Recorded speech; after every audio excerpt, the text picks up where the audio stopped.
를 드립니다.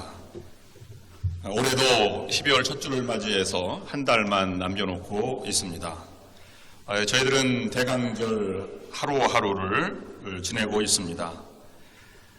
이제 두 번째 주일을 맞이하는 여러분들에게 이 대강절 기간 동안 그동안의 1년 동안의 잘못과 실수에 너무 마음 아파하지 마시고 또 지난 날들의 오점들이 나를 괴롭혀와도 주님의 은혜를 생각하며 새롭게 출발하시기를 원합니다. 처음으로 성탄을 맞이했던 부류 사람들이 성경에 기록되어 있습니다. 목동과 또 동방박사, 또 일평생 주님의 탄생을 기다려왔던 그리고 성전에서 기도했던 시몬과 안나와 같은 이들도 있습니다. 대강절기는 기도하며 기다림에 참여하는 기간입니다. 또 우리의 신앙 믿음의 여정도 기도하며 기다리는 과정의 연속이라고 볼 수 있습니다. 대강절기에 우리가 예수님을 기다리면서 우리도 그리스도인이 되었다는 의미를 더욱 되새겨보는 시간이 될 수 있기를 원합니다. 오늘은 예수 탄생으로 가는 여행 두 번째 시간으로 예수님의 육신의 아버지 요셉을 묵상하는 시간입니다. 나사렛에서 수태고지 성령으로 잉태된다는 소식을 가브리엘 천사로부터 들었던 마리아가 있었다면 베들레헴에는 요셉이라고 하는 사람이 있었습니다. 이제 여러분들은 예수님의 육신의 아버지 요셉의 신앙을 이 시간 묵상하며 함께 그의 신앙의 여정을 따라가 보시기를 바랍니다.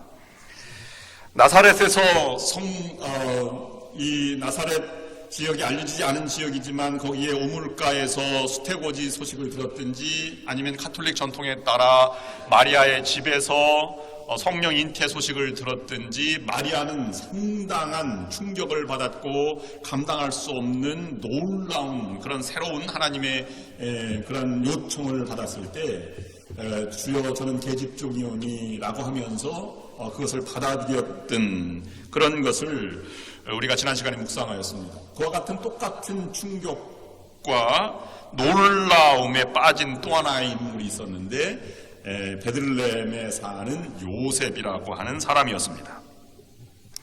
요셉은 오늘 19절 말씀에도 의로운 사람이라고 하였는데 점잖고 또는 경우가 밝고 겸손한 사람이었던 것은 분명한 것 같습니다. 그런데 그가 약혼한 상태에 마리아가 있었고 그 약혼녀가 자기의 아이가 아닌 다른 아이를 가졌다고 하는 소식을 듣게 되었습니다. 그리고 자신은 분명히 그 아이의 아버지가 아니라고 하는 사실을 알고 있었습니다. 우리 마리아 이야기는 누가복음서에, 그 다음에 요셉의 이야기는 마태복음서에 나오는데 두의 이야기가 예수 탄생에 관한 이야기지만 초점은 약간 다르게 기술하고 있습니다. 우리는 성탄절 연극할 때 어린아이들이 할 때 이것을 두 이야기를 함께 섞어서 나사렛에서 마리아와 요셉이 함께 있을 때 수태고지 소식을 들었고 그 다음에 베들레헴에서 아이를 낳았다 이렇게 생각을 하지만 두 개를 합쳐놓으면 이야기가 잘 연결되지 않고 초점이 흐트러지는 경우가 있습니다. 오늘은 베들레헴의 요셉의 이야기에 초점을 맞추려고 합니다. 흔히들 말하기를 생각하기를 나사렛에서 수태고지를 들었을 때 같이 있었던 것 아니냐 요셉과 마리아가 이렇게 생각을 하게 됩니다.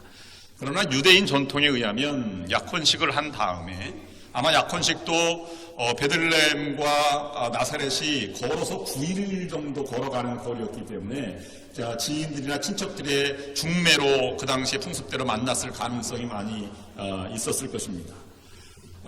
그런데 둘이 그때 약혼을 하였다고 하더라도 1년 지난 다음에 정식으로 부부가 되어서 한 집에 살 수 있었기 때문에 현실적으로 나사렛의 요셉과 마리아가 함께 있었다고 하는 것은 설득력이 떨어지게 됩니다.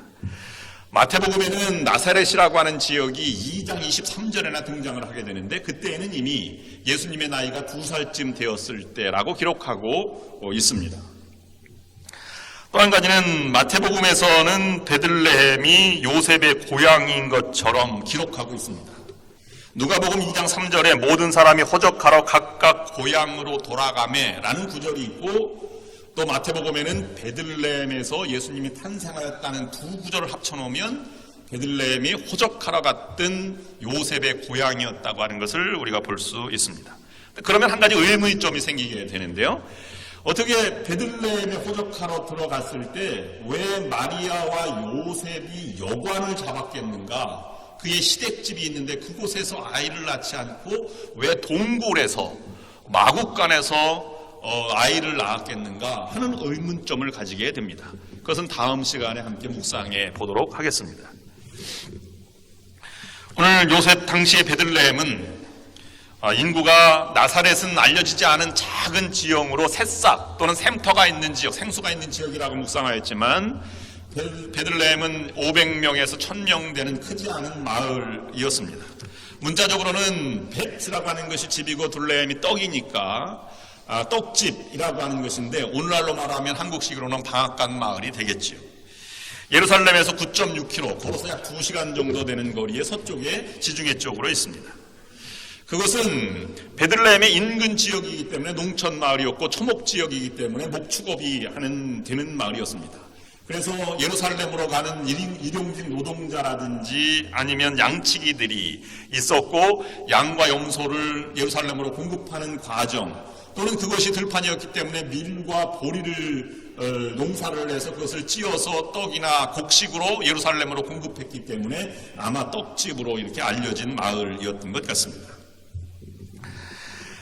그 당시에 나사렛은 별로 알려지지 않은 마을이었지만 베들레헴은 비교적 많이 알려진 마을 중에 하나였습니다. 규모가 크진 않지만 구약 성경에 보면 야곱의 넷째 부인이었던 가장 사랑하는 라헬을 맞이해서 두 아이를 낳게 되는데 요셉과 베냐민을 낳고 라헬이 죽습니다. 라헬이 무덤을 묻힌 곳이 베들레헴이고 야곱은 그곳에다 기념비를 세워서 수백 년 동안 베들레헴에 라헬의 기념비가 있었던 지역이기 때문에 그 당시에 많은 사람들은 알려진 마을이었습니다. 또 한 가지 룻기의 배경이 되기도 하였는데요. 베들레헴에 정착하였다 이렇게 보기도 하였고 실제로 룻의 증손자가 다윗이라고 하는 목동인데 사무엘이 그 집에 가서 이새의 집에 가서 7번째 아이에게 기름을 부어 왕으로 삼은 그 지역이 베들레헴 지역입니다. 더 잘 알려진 곳은 사무엘상 17절 말씀 보면 그 당시에 있던 다윗이 17살에 큰 블레셋 장군의 골리앗을 쳐 죽인 장소가 있었는데 그것이 다른 전쟁터가 아닌 베들레헴 인근의 전쟁터였습니다. 왜냐하면 사울 군대가 예루살렘으로부터 출발하였고 블레셋 군대는 오늘날 팔레스타인 지역, 여러분들이 성지순례 가면 예루살렘으로부터 팔레스타인 자치구를 갈 때 검문소를 통과하게 되는데 그 짧은 거리지만 그곳에 맞닥뜨려서 블레셋과 사울 군대가 부딪힌 것이 베들레헴 근처였기 때문에 이스라엘에게는 승전고가 열렸던, 이스라엘의 새로운 시대가 열렸던 지역이기 때문에 많은 사람이 알려진 지역이었다고 하는 것입니다. 그래서 그 당시에는 미가서 예언대로 마태복음 2장 6절 말씀대로 베들레헴 에브라다야 너는 유다 족속 중에 작을지라도 이스라엘을 다스릴 자가 내게서 내게로 나올 것이라. 그의 근본은 상고의 영혼에 있느니라 라고 말한 것은 이스라엘 백성들에게 이미 그와 같은 역사적인 배경을 가지고 지금은 사라져가는 존재, 아무것도 보잘것없는 존재였지만 이런 역사적인 근거가 있는 지역이기 때문에 이런 예언을 하고 있었다고 볼 수 있습니다. 이스라엘 백성들에게는 그동안 많이 알려졌지만 이 미가서 예언 이후에 400년 동안은 잊혀진 존재가 베들레헴 땅이었습니다. 그러므로 이스라엘 백성들 미가서가 활동하던 시대에 베들레헴에 사는 어린아이들은 내가 이 다음에 크면 골리앗을 물리쳤던 다윗처럼 이곳에서 이 통일을 이루는 큰 역사를 이루는 왕이 될 것이라고 하는 꿈을 꾸었을지 모르지만 요셉이 자랐던 400년 이후의 마을에서는 그와 같은 소식을 끊어진 지 오래되었던 사라져가는 존재 작은 마을에 불과했다는 사실을 우리가 기억해야 합니다. 그러므로 오늘 요셉을 향해서 떠나는 마음의 신앙의 여정으로 말한다면 우리는 아주 보잘것없는 알려지지 않고 평상시에 그냥 소시민으로 살아가는 신앙의 사람의 그의 겸손한 자세에서 어떻게 하나님이 그를 사용하시는지, 우리와 같은 사람 어떻게 하나님이 들어 써주시는지를 우리가 깨달을 수 있고, 또 하나님의 쓰임받는 그런 사람은 어떤 성품의 소유자를 쓰임을 위해서 선택하고 그를 통해서 일하시는지를 그리고 우리가 함께 묵상해 볼 수 있습니다. 실제로 요셉은 30년 동안 사생애를 살아가시는 예수님의 성품에 지대한 영향을 끼쳤던 인물임에는 틀림이 없는 것 같습니다. 저는 오늘 이 아침에 4가지로 이 요셉의 성품을 한번 믿음의 여정을 따라가 보려고 합니다. 여러분도 함께 따라가 보시기를 바랍니다. 첫 번째로 요셉은 겸손하지만 자기의 일에 최선을 다한 아주 철저한 성품의 소유자였다고 하는 것입니다. 겸손하다고 하는 것은 자기를 낮추고 스스로 조용하고 또 인내함을 가지고 살아가는 사람이었을 것입니다. 성경에 읽다 보면 마리아든 찬가도 노래도 부르고 이렇게 고백하기도 하는데 그의 아버지 요셉의 이야기, 예수님의 아버지 요셉은 한마디도 하지 않은 것으로 나옵니다. 그가 그렇게 예수 이름을 지었다라고 하지만 요셉의 말한 것으로 등장하지는 않습니다. 여러분, 여러분의 약혼 상태에 있다고 생각하고 여러분의 약혼자가 아이를 가졌다면 얼마나 궁금한 것이 많았겠습니까? 얼마나 할 말이 많았겠습니까? 얼마나 화가 났겠습니까? 그런 우리 같으면 가만히 있지 못할 상황에도 요셉 이야기를 생각하면서 그가 한마디도 하지 않았다 하는 것은 그의 겸손한 성품을 대변합니다. 실제로 요셉이 언급된 것이 예수님이 12살 때 누가복음 2장에 등장하게 되는데 그것도 마리아가 너의 아빠와 내가 얼마나 너를 찾아다녔는지 아느냐라고 했을 때만 나오지 실제로 요셉이 한 말은 나오지 않고 있습니다. 실제로 역사적으로 그때에는 요셉이 살아있는지 죽어 있었는지도 알 수 없는 그러한 때였다고 합니다. 요셉에 관한 정보가 사실은 이렇게 성경에도 나와 있지 않고 사료에도 나와 있지 않다 보니까 초대교회 전승, 오늘날로 말하면 전설 가운데에는 요셉에 관한 전설이 많이 있습니다. 아마 그 전설 중에 전통 중에 하나가 있다면 마리아가 결혼할 당시가 13살 정도 되었는데 요셉의 나이는 그때 나이로 93살 정도 되었다는 전설이 있습니다. 요셉은 111세에 하나님의 부름을 받았는데 이때 예수의 나이는 18살이었다고 합니다. 왜 이와 같은 전통이 나왔냐 하면 카톨릭이나 아니면 죄 없으신 성모 마리아라는 예수님의 어머니 된 마리아가 되기 위해서는 예수님을 낳고부터 한 번도 잠자리를 하지 않은 그런 처녀로 일생을 마감하는 것이 성스럽다고 하는 전통 때문에 이와 같은 것이 생겨났을 것입니다.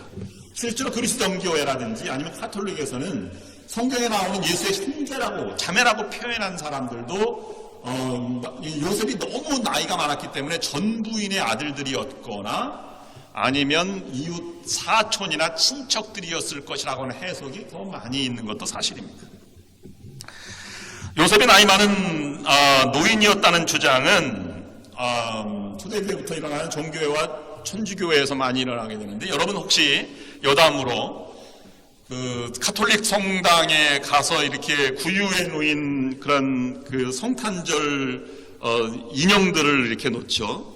아니면 성화의 그림이라든지 아니면 집집마다 이렇게 놓으면 마리아는 젊게 나타나는데 요셉을 만약에 수염을 기르고 나이가 많은 노인이 앉아있는 요셉이라면 정교의 전통에 따른 것이라든지 아니면 카톨릭 전통에서 만든 그림일 것입니다.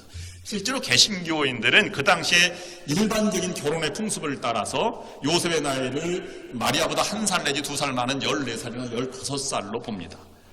그러므로 젊은 요셉이 있다면 개신교 전통에 맞는 것이고요. 나이 많은 사람이 있다면 천주교 전통에 맞는 것이다. 그렇게 볼 수 있을 것입니다. 또 한 가지는 요셉은 목수였습니다. 목수라고 하는 말을 헬라어로는 테크톤이라고 하는데 이 영어에는 건축이라고 하는 말에 아키텍트라고 하는 말과 연결이 되는 것입니다. 테크톤에서 나온 말입니다. 근데 이 앞에 있는 아크라고 하는 말은 크다는 뜻입니다. 그래서 대천사장을 아크엔젤이라고 발음하는 것도 마찬가지이고 그 목수 중에서는 아주 큰 목수가 있어요. 대목수. 그것을 헬라어로는 아크텍톤이라고 하는 것을 보면 이 목수라고 발음할 때 요셉은 그냥 그 대목수가 아니라 소목수, 장인, 아니면 목공 또는 채석공을 나타내는 것으로 개인적으로 아주 작은 목공이었다고 하는 것을 알 수 있습니다. 그 당시에는 농촌마을, 베들레헴이 농촌 지역이거나 목동 지역이기 때문에 양들을 사용하는 고리라든지 줄을 만드는 것이라든지 아니면 농기구를 만드는 것에 아마 일생을 보냈지 않았을까 하는 생각을 해보게 됩니다. 목공들의 특징을 본다면 철저하다는 것입니다. 목줄을 그어서 도면대로 아니면 생각된 대로 끼워 맞추기를 해서 조금의 실수도 용납하지 않는 것이 목공이고, 또 목공들의 특징은 자기 예술가처럼 자기가 만든 것에 대한 굉장한 자부심과 열정을 가지고 있습니다. 그래서 이태리 가구라든지 이런 것처럼 아주 열정을 다해서 만드는 것입니다. 이와 같은 것을 통해서 요셉을 통해서 예수님은 아마 자신의 일에 자부심, 평범하고 열심히 일하며 정직한 사람, 이런 사람의 성품을 아마 닮았을 것입니다. 근데 오늘 성경으로 다시 좀 더 들어가서 두 번째로는 그런 배경뿐만 아니라 이 아내 될 마리아의 임신 사실을 들었을 때 어떻게 반응했는가라고 하는 것을 우리에게 성경은 전해주고 있습니다. 이 요셉의 반응은 분노, 미운 감정, 그리고 믿을 수 없는 현실을 알면서도 그것을 정죄하는 대로 나아가지 않고 판단하지 않고 살리는 길로 나아갔다는 특징이 있습니다. 그가 살리는 길을 선택할 때는 두 가지 선택을 하였는데요. 하나는 의로운 사람이라고 한 것처럼 겸손하고 인간적으로 살리는 길을 선택했고, 그 다음에는 하나님의 뜻을 받아들이는 과정으로 우리에게 그려주고 있습니다. 두 사람은 결혼식만 하지 않았지 아마 법적인 부부에는 틀림이 없습니다. 1년 정도 지나면 한 집에 살아가게 될 것입니다. 그런데 여기 19절 말씀 보면 그의 남편 요셉은 의로운 사람이라 그를 드러내지 아니하고 가만히 끊고자 하였다. 임신 사실을 알고 그냥 파혼을 하기를 마음을 먹었다는 것입니다. 동정녀 임신을 그는 믿을 수가 없었습니다.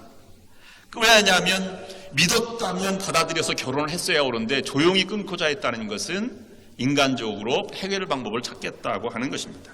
왜 인간적으로 해결 방법을 찾으려고 했을까요? 마리아가 정절을 지키지 않았다는 것이지요. 정절을 지키지 못한 것을 알게 된 요셉은 첫 번째 생각이 인간적으로 생각을 했다고 하는 것입니다. 아마 마음속에는 분노와 미운 감정, 절망, 더 나아가서는 배신감, 굴욕감, 수치심, 더 나아가서는 세상 전체를 뒤흔들 만한, 인생을 뒤흔들 만한 일로 다가오지 않았겠습니까? 오히려 마리아를 더 믿을 수 없다고 생각했다면 요셉은 신명기서에 있는 가늠한 여인, 부정한 여인으로 돌에 맞아 죽도록 고발을 하거나 다른 사람들에게 얘기할 수도 있었을 것입니다. 요셉은 이 사실을 다른 사람에게 말했다라면 아마 죽음을 맞이했겠지요. 그러나 요셉의 마음속에는 분노의 감정과 배신, 억울함, 세상을 뒤흔들 만한 소식에도 나를 생각하기보다는 마리아를 불쌍하게 생각했다고 하는 사실이 인간적으로 그게 먼저 생각한 마음이었습니다. 그런 문제가 보기보다는 어떻게 하면 해답을 향해 갈지를 생각했다고 하는 것입니다. 의로운 사람은 무엇입니까? 상대방을 생각하는 것입니다. 하나님을 먼저 생각하는 것입니다. 잣대를 대기보다는 살리는 길, 생명을 지키는 길을 생각했다고 하는 것입니다. 언제 마리아가 임신 사실을 요셉이 들었을까요? 학자들은 이렇게 얘기합니다. 아마 마리아가 처음 임신 수태고지를 들었을 때 엘리사벳을 방문하는데 엘리사벳은 요셉의 친척입니다. 그러면 그 근처로 갔다면 아마 이 아인 케렘이라고 하는 지역이었을 것인데, 그 당시에 고대 도시 가운데 베들레헴에서 6.4km 떨어진 1시간 반을 걸어가면 있는 지역으로 나흘간이나 걸어서 마리아가 왔을 때 약혼자 요셉이 그곳에 방문해서 수태고지 소식, 임신 사실을 들었을 것이라고 생각을 합니다.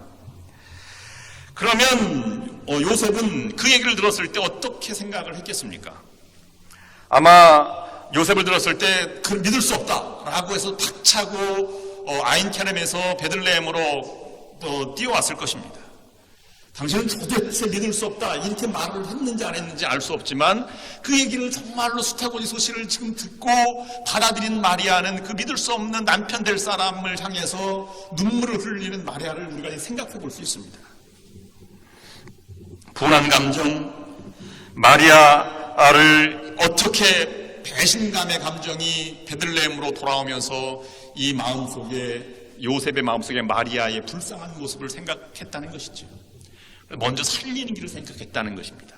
인간적인 면이 신앙적이라고 볼 수 없지만, 신앙인의 사람은 반드시 인간적일 수 있지만 인간적인 게 반드시 신앙적이진 않습니다. 요셉의 먼저의 마음은 인간적으로 해결하려고 했던 것입니다. 그래서 조용히 끊고자 했다는 말의 배후에는 내가 마리아랑 결혼할 수는 없지만 마리아가 사는 길을 선택하겠다는 의지가 담겨져 있는 것입니다. 그를 동네에 던져서 죽임을 당하지 않고 내가 평생 아인케렘으로 방문했을 때, 소식을 들었을 때 동침했을 수도 있다고 하는 가정하에 내가 평생 그가 살진 않지만 그가 사는 길은 내가 평생 양육비를 주고 진짜 아버지는 요셉이었다는 말을 들을지언정 마리아가 사는 길을 선택했다고 하는 의로운 요셉에 대한 입장을 우리가 충분히 성경을 통해서 이해할 수 있다고 하는 것입니다.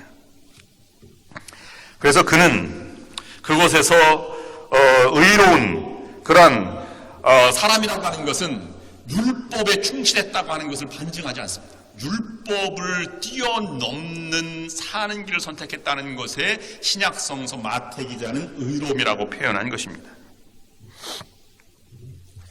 그 마리아를 살리는 길을 선택했을 때 그는 그것이 전부이지 않았습니다. 그는 오늘 20절 말씀에는 성령이 다시 사자가 현몽하여서 꿈속에 나타났다고 하는데, 돌아와서 아마 잠을 잤겠죠. 이 오랜 시간이 걸릴 수도 있고요. 하나님의 역사가 그 꿈을 향해서 일어났습니다. 인간적으로 해결하는 것보다 영적으로 하나님 앞에 자신을 드러내는 그런 것을 받아들이게 된 것입니다. 어두운 순간들과의 싸움에서 요셉은 승리하게 되었습니다. 신앙적으로, 인간적으로 보면 선택이 아주 좋은 건 아니지만 베들레헴으로 돌아오는 요셉의 생각에는 이럴 수가 있는가? 내가 믿었던 아내 될 사람이 이렇게 부정을 저지를 수 있는가? 정절을 벌일 수 있는가 하는 생각을 먼저 했을 것입니다. 누구도 그런 생각을 하지 않았겠습니까? 그가 돌아오는 베들레헴의 거리는 아마 이 찌뿌둥하였을 것이고, 베들레헴으로 가는 고향 땅으로 가는 것이 천국을 향해서 가는 것이 아니라 지옥을 향해서 가는, 내가 정말 이렇게 정말 아주 힘든 인생 최악의 날을 내가 이렇게 당하고 있구나 하는 생각을 가져보게 될 수도 있을 것입니다. 혹시 여러분 살아오면서 인생의 최악을 맞이하는 경우가 있지 않습니까? 인생에 지금까지 꾸어왔던, 믿어왔던 모든 사람들의 희망과 꿈이 다 무너지고 신뢰가 무너지는 순간을 우리가 경험할 수 있습니다. 그렇지만 바로 요셉은 그런 기분이었겠지만 우리가 알아야 할 것이 한 가지 있습니다. 요셉이 생애 최악이라고 생각하는 그 순간, 그 시간에 하나님은 요셉의 마음속에, 그리고 요셉의 약혼녀 마리아의 몸속에서 하나님의 새로운 창조, 구속의 역사를 시작하고 있다는 사실입니다. 하나님은 그 최악의 순간에 요셉을 통해서 초청하셔서 그가 일정한 역할을 하도록 책임을 맡기시고 이 일을 사역하고 계셨다고 하는 것입니다. 이처럼 엄청난 일이 일어나기 직전이었지만 문제는 요셉이 이 사실을 알지 못했다는 사실입니다.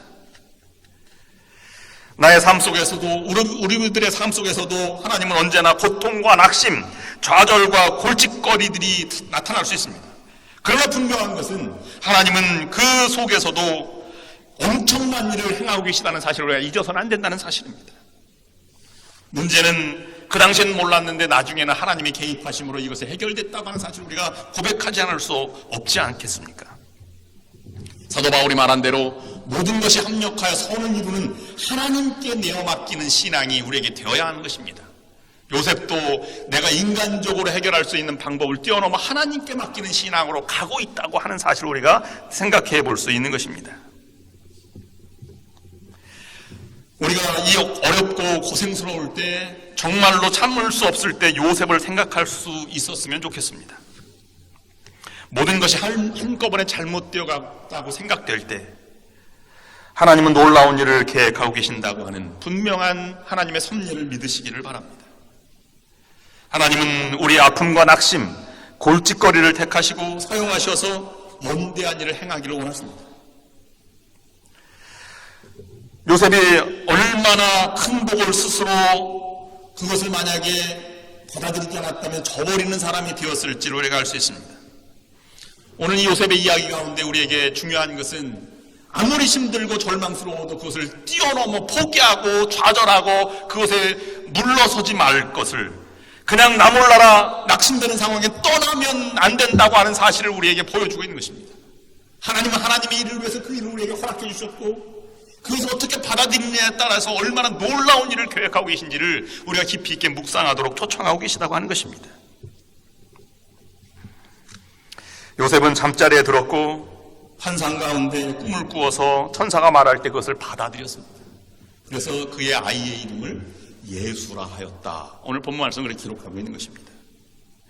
여러분, 근데 말이죠, 요셉의 이야기가 임마누엘이 되리라 하는 말씀이 먼저 나오지 않고 예수의 이름이 먼저 나왔습니다. 그리고 난 다음에 선지자의 말씀을 이루려 하였다고 기록하고 있습니다. 저는 이것을 이렇게 묵상해 보았습니다. 인간적인 해결을 뛰어넘어서 하나님의 길을 가니까 분노와 억울함과 배신감도 뛰어넘어서 하나님이 사용하시고자 하는 것에 내가 내 몸을 드릴 때, 내 생각을 드릴 때, 그때야 비로소 성경 말씀이 보이기 시작했다는 사실입니다. 그때 하나님이 보이기 시작했습니다. 요셉은 이 말을 들을 때, 현몽하여 이 말을 들을 때 성경을 아마 읽지 않았겠습니까? 지금까지 전승돼 내려오는 메시아의 구절들을 읽었을 것입니다. 그것을 마태가 기록했다고 한다면 미가서를 읽은 것이, 보라 처녀 이사야서 7장을 읽은 것이 되는데요, 보라 처녀가 잉태의 아들을 낳을 것이니 그의 이름을 임마누엘이라 하리라. 실제로 처녀가 잉태하여의 NRSV, 히브리어 성경을 가장 원어에 가깝게 번역했다고 하는 뉴 스탠다드 버전에 보면 그것을 처녀라고 번역하지 않고 젊은 여인이라고 번역했습니다. 그건 히브리어로는 똑같은 말이 됩니다. 처녀나 젊은 여인 둘 다 번역할 수 있는데요, 실제로 이 이사야의 아내가 젊은 여인이 되었던 것이고, 본문 배경은 글쎄 아수르의 침범에 따라서 그 아이가 하나님이 함께 하시는 증표가 되리라, 이런 표현으로 하나님이 계시를 준 것인데요, 그 계시의 말씀, 그래서 이사야의 아들이 임마누엘입니다. 그러면 이 요셉이 그 말을 읽을 때 그것이 성경으로 그냥 읽는 줄 알았더니 그 말씀이 나에게 해당되는 말씀이구나, 임마누엘이 바로 하나님의 증표가 여기 오늘 태어나야 할 예수, 내 아이구나 라고 하는 것을 그때야 깨닫게 되었다는 것입니다. 성경이 달리 보이니 예언의 말씀이 달리 보이게 되었고요, 하나님이 새롭게 보이게 되었습니다. 그래서 마태는 이 요셉을 기록하면서 그 순서를 그렇게 기록하였고 신앙의 사람으로 어떻게 하나님을 수용했는지를 우리에게 보여주고 있는 것입니다. 하나님 우리를 오늘날도 예수님을 기다리고 신앙, 믿음의 여정을 살아가는 자에게 이와 같은 삶을 향해서 우리를 초청하고 계십니다. 인간적인 생각을 저버리지 말기를 바랍니다. 그것도 중요합니다만은 그것을 뛰어넘는 신앙의 사람이 되기를 하나님은 원하십니다. 신앙의 사람이 된다는 것은 지금 내가 있는 곳에서 하나님의 증표를 갖는 일입니다. 내 신앙과 내 있는 주변도 하나님이 함께 하는 일을 보여주는 것입니다. 그 하나님이 우리에게 찾아왔듯이 우리에게 찾아오신 하나님을 확인하고 등표로 다른 사람에게 보여주고 그것을 증명하고 감격하고 감사하는 삶이 우리의 삶이 되어야 한다는 것입니다.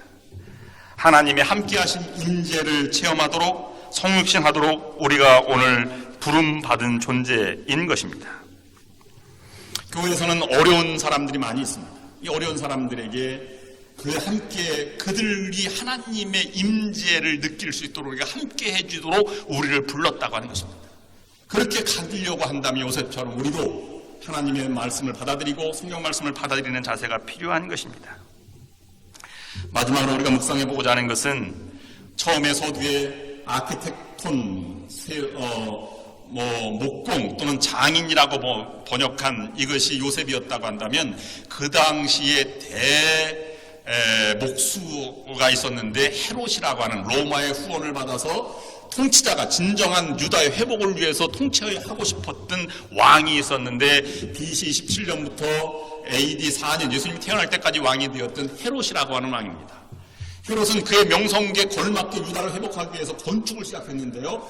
헤로디움이라고 하는 건축을 건축하였습니다. 사막 지역에 건축하였는데 그 건축에 대한 규모가 얼마나 크냐 하면 높이가 1219m, 그 다음에 이집트 피라미드보다는 15.2m가 더 높게 만들었습니다.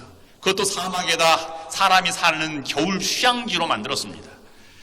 호화주택이 주변에 있었고 그 다음에 위대한 연못, 큰 연못과 수영장을 가졌고 중간 지역에는 900명을 수용하는 공연장도 만들었습니다. 여러분이 구글에 들어가서 헤로디움이라고 치면 그 유적지 헤롯의 궁전이 나오게 되는데요. 그렇게 그것을 높이 쌓아서 인공으로 만들었다고 하는 것입니다. 헤롯은 잊혀져간 허황된 꿈을 꾼 왕으로 기록되어 있지만 작은 목수 요셉은 하나님의 쓰임받는 사람으로 성경이 기록되고 있습니다. 오늘 여러분에게 오늘 설교의 제목과 같이 묻고 싶은 말이 있습니다. 하나님은 여러분을 통해서 함께 일하고 싶어 하십니다. 원대한 내가 이렇게 살아왔습니다 라고 하는 이 헤롯처럼 그렇게 당당하게 보라 내가 여기 있다 라고 말하지 않고 하나님 제가 여기 있습니다, 저를 사용하여 주시고 제게 하시는 말씀을 제가 듣겠습니다 하는 자를 하나님께 사용하신다는 것입니다. 교회를 통해서 하나님의 함께하심, 하나님의 위대한 사역이 여러분들을 통해서 우리 교회를 통해서 펼쳐나가는 그런 성탄의 계절이 되기를 주님의 이름으로 축원합니다. 기도하시겠습니다. 하나님, 요셉을 통하여 하나님 믿음의 여정을 우리가 함께 묵상하였습니다. 믿을 수 없는 현실이었지만 인간적으로 살리는 길을 선택한 요셉과 같이 우리도 그와 같은 삶의 여정을 가게 하여 주시고 그것을 뛰어넘어서 하나님이 사용하는 대로 나 자신을 내어드리는 그러한 삶을 살아가서 하나님의 역사가 우리를 통해서 나타날 수 있도록 인도하여 주시옵소서. 하나님 말씀해 주옵소서. 당신의 종이 듣고 있겠습니다. 예수 그리스도의 이름으로 기도드립니다. 아멘. 다 함께 응답의 찬송 360